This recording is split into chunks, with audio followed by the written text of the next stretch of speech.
Je veux un intérieur intemporel, je ne veux pas me lasser, je veux quelque chose qui ne se démode pas. On entend souvent ça. Et pendant longtemps, j'ai cru que c'était une bonne idée. On se dit que ça nous évitera de surconsommer. Aujourd'hui, je me demande si ce n'est pas plutôt une manière parfois élégante, mais détournée, de ne prendre aucun risque.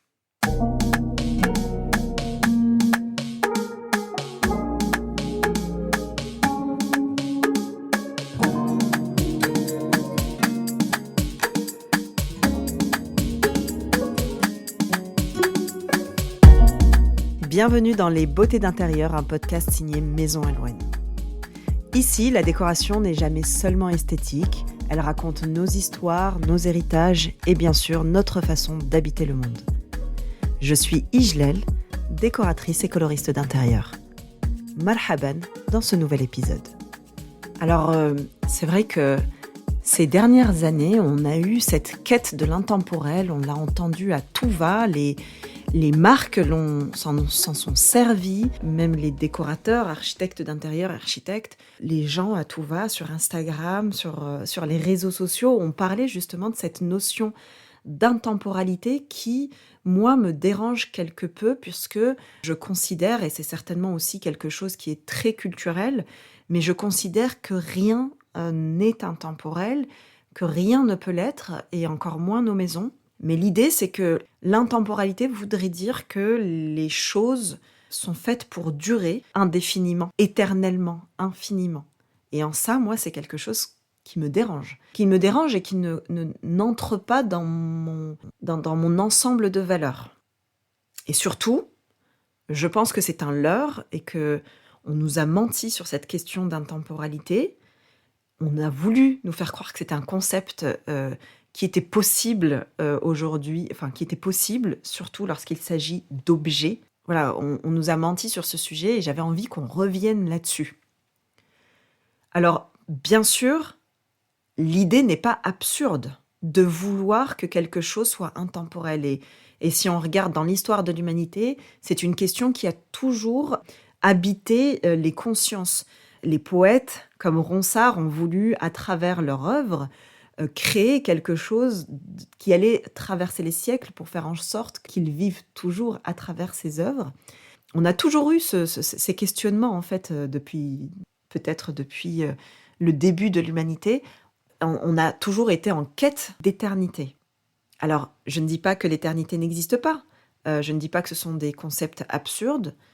Je pense que réellement, dans notre nature, nous, en tant qu'êtres humains, nous cherchons l'éternité.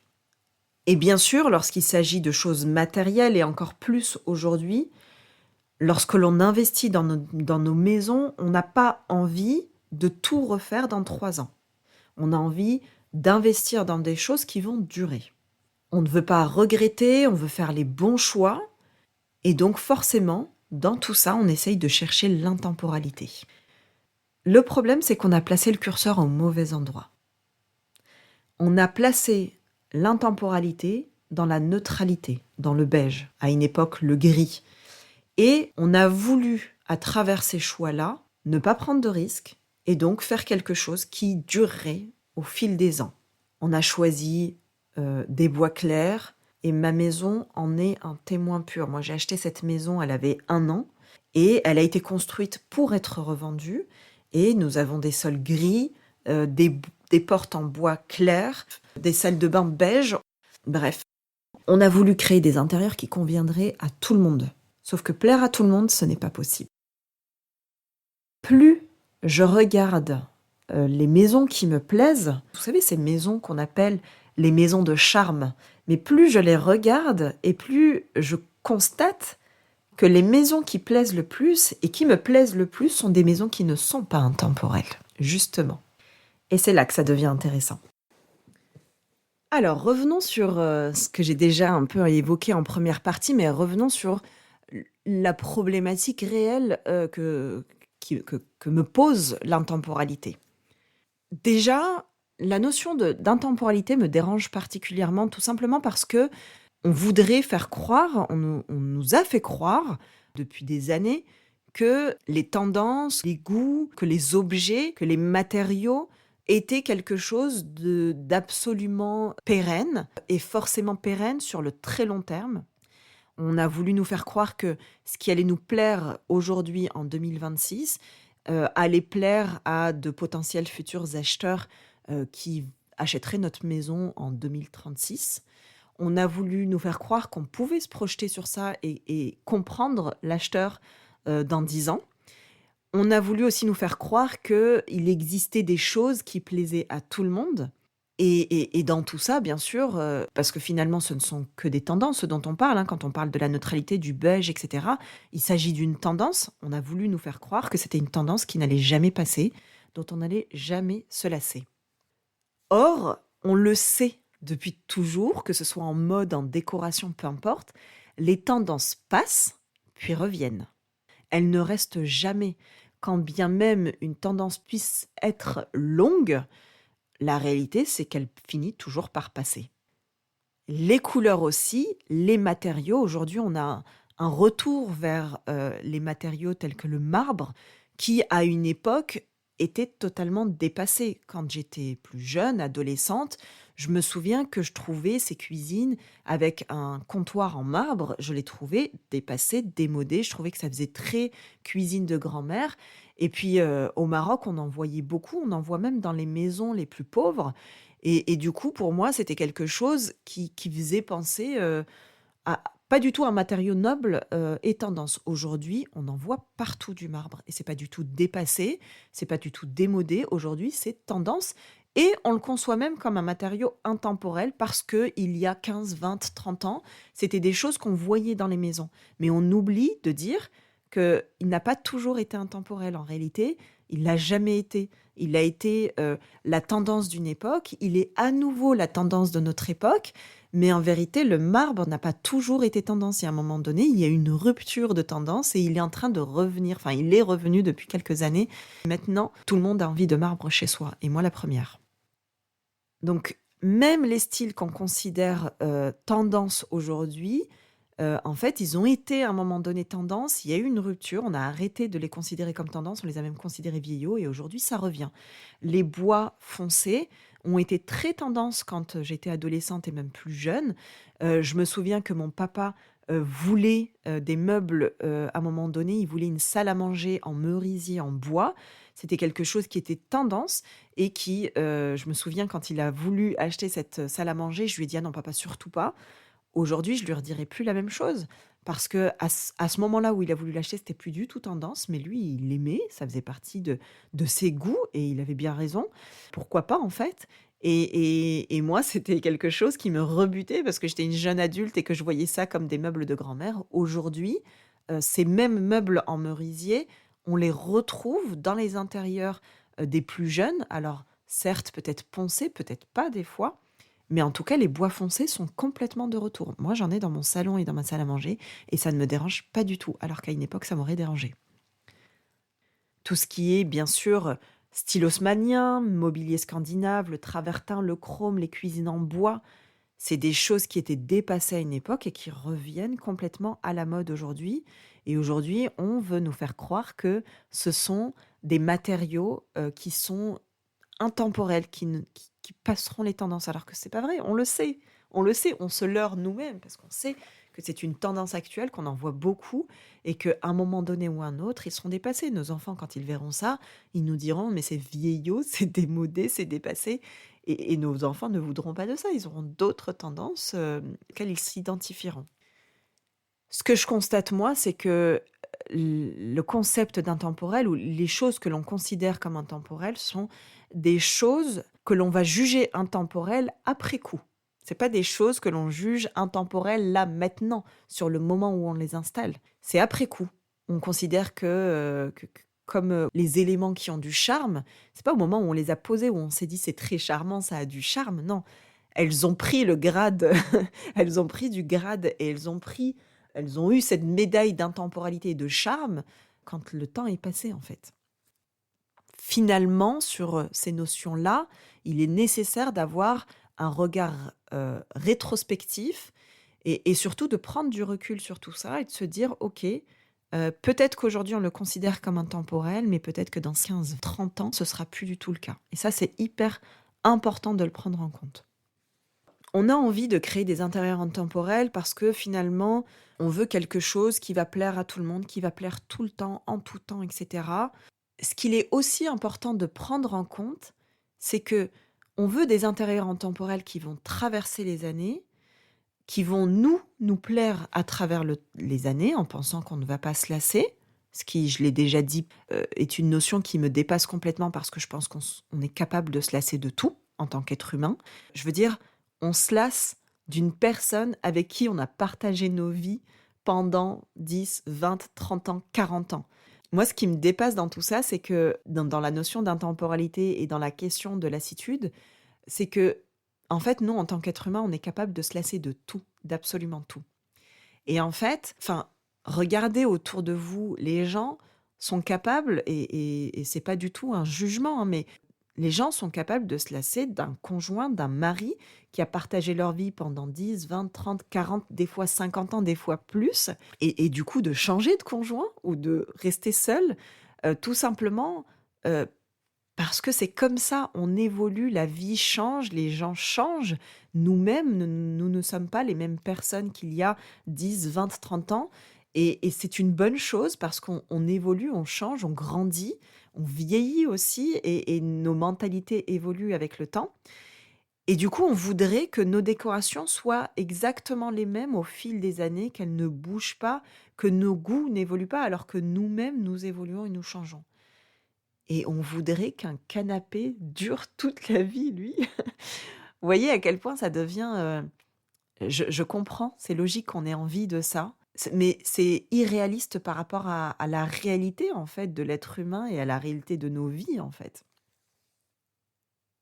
Alors, dans tout ça, moi, j'aimerais que l'on parle de quelque chose qui, moi, me tient à cœur et qui finalement tient au cœur de tout le monde parce que qui n'a pas rêvé un jour d'acheter une maison de charme, une maison, vous savez, ces maisons qui restent dans les mémoires. Et du coup, je me suis questionnée sur pourquoi certaines maisons, en fait, restent dans nos mémoires. Quand je repense à certaines maisons, à certains lieux, certains appartements, à ceux de mon enfance, à la maison de mes grands-parents, des deux côtés d'ailleurs, aux maisons que j'ai croisées durant mes voyages, et vous voyez, je vous parle et je visualise tous ces lieux, et c'est certainement aussi votre cas. En fait, je ne m'en souviens pas parce qu'elles étaient parfaites ou parce qu'elles étaient intemporelles. Je me souviens de ces lieux-là parce que c'était des lieux qui racontaient quelque chose. Elles étaient ancrées dans leur époque, elles étaient ancrées dans une culture, elles avaient une identité. Des fois, des couleurs inattendues, des matériaux ancrés dans une époque ou une culture. Elles avaient des objets apportés d'ailleurs, mais qui étaient tout à fait cohérentes avec les habitants qui vivaient dans cet endroit.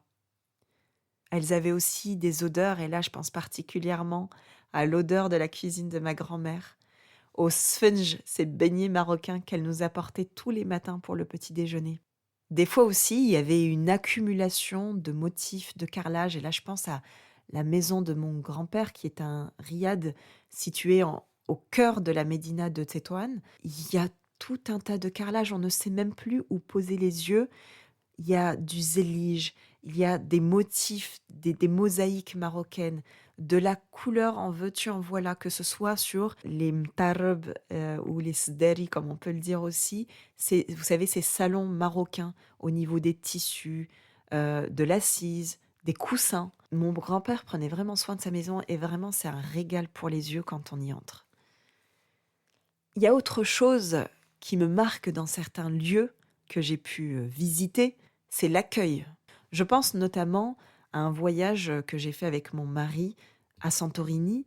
C'est pas tellement Santorini qui était lui un voyage très tendance à ce moment-là, qui m'a marqué, mais je me souviens de l'accueil que qu'on a eu dans la maison d'hôte dans laquelle on a été accueillis.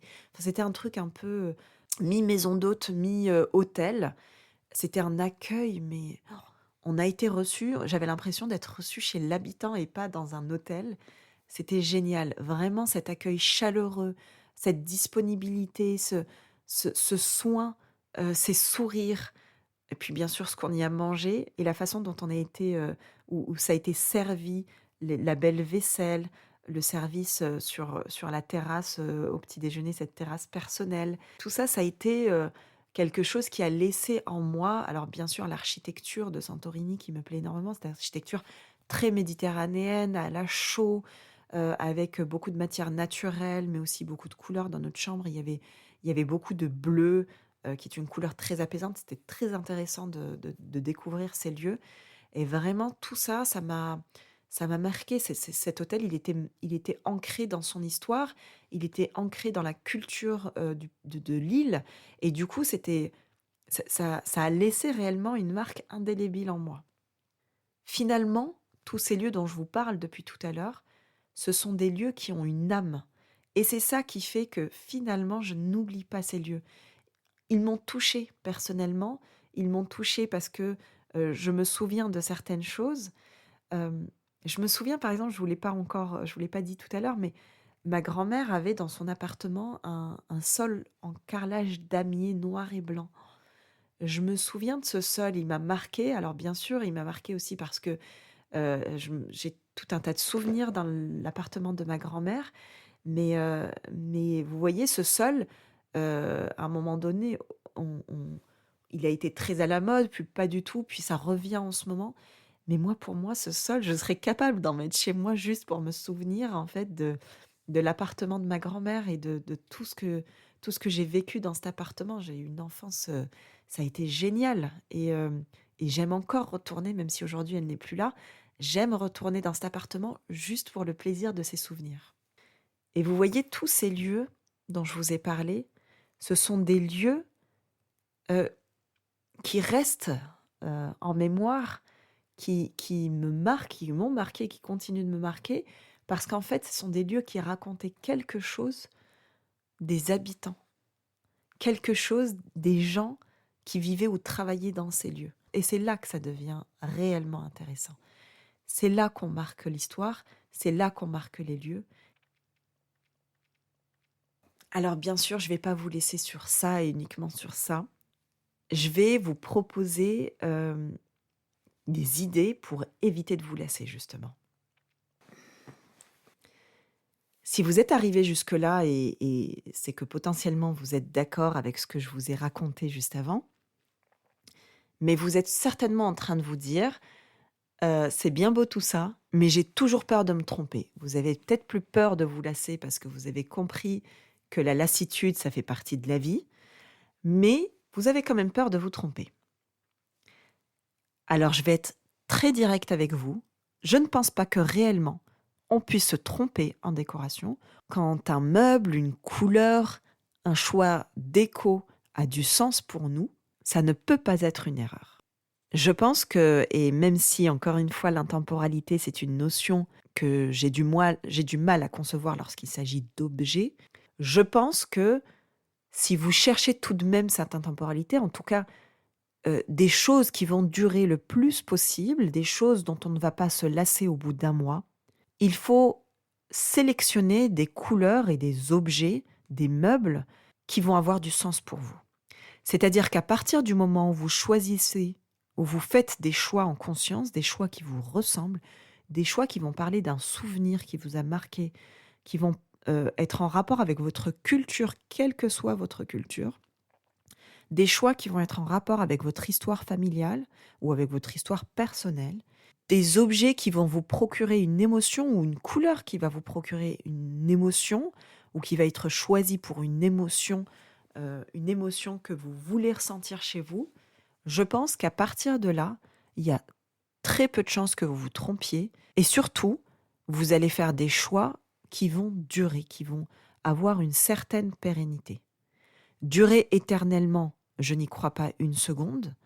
Je pense réellement que l'éternité ne nous appartient pas, que c'est pas une notion humaine, mais vous allez, en faisant des choix, en choisissant une décoration qui vous ressemble, qui parle de votre culture, de votre histoire, d'un souvenir personnel, d'un voyage que vous avez fait, vous avez bien plus de chances de faire un choix qui soit pas réellement intemporel, mais en tout cas qui va durer longtemps. Je vais vous donner un exemple très concret. j'avais une cliente qui souhaitait avoir un papier peint tropical chez elle parce qu'à l'époque, on a eu, une grosse tendance, de papiers peints tropicaux et que, il y avait pas que ça, hein, il y avait pas que l'idée de la tendance, ça correspondait aussi en partie à ses goûts personnels parce qu'elle adore les plantes, que c'est une personne qui a des valeurs écologiques, qu'elle prône et surtout qu'elle, met en place dans sa vie quotidienne et donc le papier peint tropical qui est panoramique, dans lequel il y avait des illustrations de plantes, c'était quelque chose qui lui parlait. Néanmoins, moi je trouve que les papiers peints tropicaux, au-delà de la notion de plante, font quand même appel à une culture et à des lieux, géographiques très éloignés de notre, de la France, hein, et de notre monde occidental et donc je pense que si on ne veut pas se lasser d'un tel papier peint, faut quand même que ce soit en lien avec notre histoire, avec notre culture, bref, notre identité comme je j'arrête pas de vous le dire. Et donc, même si en partie c'était quelque chose qui lui parlait, ça lui parlait pas complètement finalement. Et donc, sa peur, c'était de se lasser de ce papier peint parce que finalement on était un peu sur la fin de cette tendance. Et d'ailleurs aujourd'hui, c'est quelque chose qui n'est plus tendance. Ce que je lui ai proposé en fait, c'était, je l'ai redirigé vers un papier peint de chez Casamance, qui est un papier peint magnifique et qui représentait toujours des plantes, mais qui représentait des grenades. Et là, ça entrait complètement dans son histoire personnelle et dans son identité, tout simplement parce qu'elle, elle est d'origine italienne et que son mari est d'origine marocaine et que donc la grenade, c'était quelque chose qui mettait tout le monde d'accord. Donc ce papier peint, il est déjà très beau. Il avait en plus, une palette, de couleurs qui correspondait tout à fait à ses goûts et à ce qu'elle voulait avoir chez elle. Ça ne veut pas dire que ce papier peint, elle n'allait jamais s'en lasser, mais en tout cas, c'était quelque chose qui allait durer dans le temps parce que c'était tout à fait en lien avec son identité, l'identité de sa famille. Donc vous voyez, lorsque l'on choisit bien, du coup, on peut se permettre d'aller dans des marques, premium parce qu'en fait, on sait que ça va durer, on n'a plus peur de se lasser et en plus, alors quand elle l'a vu, ma cliente, elle a eu un coup de cœur pour ce papier peint et c'est un choix, qu'on a fait il y a peut-être 2 3 ans, en tout début de projet, il y a 2 ans et 2 ans plus tard, c'est un papier peint qu'elle aime toujours. Elle s'est pas lassée au bout de 2 mois, pas du tout. Finalement, ce sont des choix qui résistent beaucoup mieux au temps. Alors, dans tout ça, et c'est aussi pour ça que l'intemporalité, me questionne, c'est que il faut être clair sur une chose et on l'entend souvent, une maison, on n'a jamais fini de la rénover, on n'a jamais fini de la décorer parce que finalement, une maison évolue tout le temps et c'est pas parce qu'elle évolue qu'elle va perdre son âme. Comme je vous le disais précédemment, la maison, elle va évoluer parce que nous-mêmes, nous évoluons. Si je vous donne l'exemple de ma maison actuelle, lorsque nous sommes arrivés dans cette maison, nous étions 2. Ensuite, mon fils est arrivé et 2 ans et demi plus tard, ma fille est arrivée. Ma fille, aujourd'hui, occupe une pièce qui, autrefois, était une chambre d'amis. Une chambre d'amis et mon bureau. Aujourd'hui, c'est une chambre de petite enfin, non, pardon, elle a été une chambre de petite fille et maintenant, c'est, la chambre qu'occupe mon fils parce qu'il a voulu changer à un moment donné et intervertir leurs 2 chambres.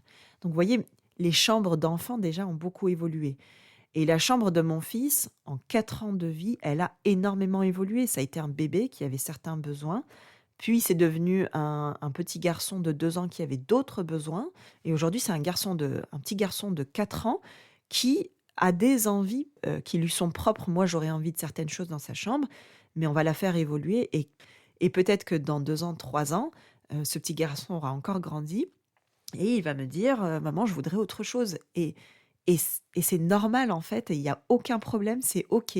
La maison va évoluer, sa chambre va évoluer et son identité à lui évoluera et donc sa chambre va évoluer en fonction de ça. Donc ça, il y a pas de problème. Ça veut pas dire que sa chambre va perdre de son âme, ça veut pas dire que ça va être moche, que c'est n'importe quoi et qu'il faille absolument que sa décoration, dure toute la vie. C'est pas possible en fait et c'est pareil pour nous. Alors chez nous, ça évolue moins vite, on est d'accord? Parce qu'on s'est déjà en partie construit. Heu, Mais clairement, moi, il y a déjà des changements que j'ai faits entre le moment où on est arrivé dans cette maison il y a 4 ans et maintenant, parce que moi-même j'ai évolué et que mes besoins ne sont pas les mêmes. Aujourd'hui, j'ai des enfants et donc j'ai besoin que ma décoration soit aussi kids friendly et du coup, il faut que les matériaux évoluent avec eux. J'ai aussi de nouvelles idées pour cette maison et la vérité, c'est que les idées foisonnent et ne s'arrêtent jamais. Mais j'ai de nouvelles idées, de nouvelles envies et donc il y a aucun problème. Ça ne veut pas dire que les choix que j'ai faits avant étaient mauvais. Ça veut simplement dire que moi j'ai changé, j'ai évolué, que mes goûts évoluent aussi et que j'ai besoin, à certains endroits, de changer les choses. La base est toujours la même, mais en tout cas les choses évoluent autour. La peinture au mur et cetera, ça c'est des choses qui évoluent et c'est OK. Donc on peut faire évoluer les choses, bien sûr. La peinture au mur, c'est des choses qui font toujours un peu peur, même si en vérité, c'est pas si coûteux que ça. Ça prend un peu de temps, mais sur une journée, vous avez refait la peinture d'une pièce. Il y a d'autres façons de changer les choses, hein. Un coussin, c'est des choses qu'on peut changer. Les draps de nos lits, ce sont aussi des choses que l'on peut changer assez facilement. On peut aussi changer une lampe, on peut changer un tapis. Ça, c'est des choses qui sont très facilement modulables, évolutifs. Donc, on peut faire évoluer notre décoration. La base va rester là, elle va être solide. Et puis, on va pouvoir faire évoluer. Moi, j'aime bien aussi changer des fois les cadres. Ça peut être les passe-partout, en mettant des tissus à la place des passe-partout et des tissus qui nous parlent, tout en gardant le fond, la photo ou bien l'œuvre qu'on a mis en fond. Mettre des objets, des plateaux marocains, des objets qu'on a chinés, des assiettes. Dernièrement, des assiettes que j'ai achetées en Tunisie, j'aime bien aussi les mettre au mur. Et voyez, tout ça, ce sont des choses qui bougent, qui évoluent, qui changent. À un moment donné, ils vont être dans ma cuisine, puis on va les retrouver dans mon entrée, puis on va les retrouver dans la salle de bain. J'ai aussi mis une de ces assiettes qui me sert de porte-savon dans ma salle de bain, etc. Et c'est des choses qui évoluent, qui bougent et tout, et ça me convient parfaitement. J'ai pas besoin de tout refaire parce que finalement, la base est solide, elle parle de nous et elle nous convient parfaitement. Finalement, il reste un fil conducteur, une identité, une sensibilité, une manière d'habiter, et ça bouge pas en vérité. Ce qui va bouger, c'est peut-être une peinture par-ci par-là, des petits détails comme je vous le disais, mais la base est solide, elle reste là, elle ne bouge pas.